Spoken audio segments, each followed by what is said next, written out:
Hindalco, those earnings as well are out. Let's just quickly bring them up for you because these are going to be important.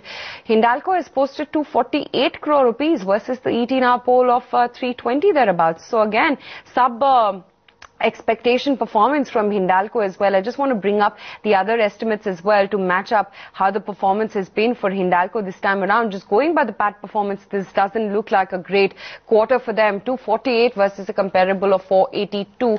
Just want to bring up the other estimates as well and try and stack up how Hindalco's performance has matched up. But just optically going by the PAT performance, this looks like a disappointing set of earnings. 482 crore rupees is what the comparable was. 320 crore rupees is what we were expecting for the PAT performance of Hindalco.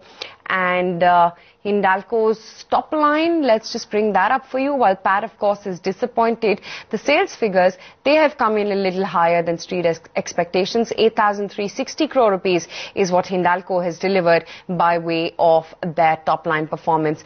Gargi, firstly, I want to talk about the one-time loss on Hindalco's books. 396 crore rupees. What does that pertain to?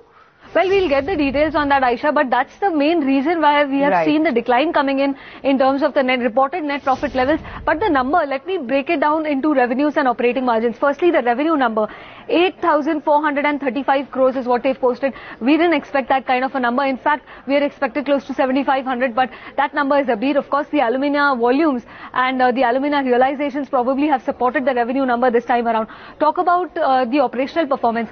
Close to a 9.5-10% operating margin is what we've seen. We expected close to 7.5%. So clearly on that front too, there's a beat. I assume that it is the aluminium's realizations which have actually supported the EBITDA numbers also this time around. But what has impacted net profit is, like you mentioned, the exceptional loss of almost 396 crore rupees. And if you look at the reported level, it's 240. So even if you do just a simple addition, the numbers are way above what the street was expecting, and hence the reaction that we are seeing on the stock. And we expected about 350 odd crore rupees. I believe even if you adjust the exceptional for taxes, etc., the reported number net profit will be more than that. Remember, there are two important points for Hindalco. Firstly, that the Novelis numbers and the Novelis margins are the most important thing, which of course have beaten street estimates. So on the back of that, Hindalco had seen a good run up. This time around for the Indian operations, we really focus in on how the copper revenues have panned out, how aluminium revenues have panned out. Both of them have shown a decent increase. EBITDA performance, in fact, on the aluminium side has remained pretty good. 2.5% up move on Hindalco, 150 rupees. Not a bad run up post the numbers that they've posted.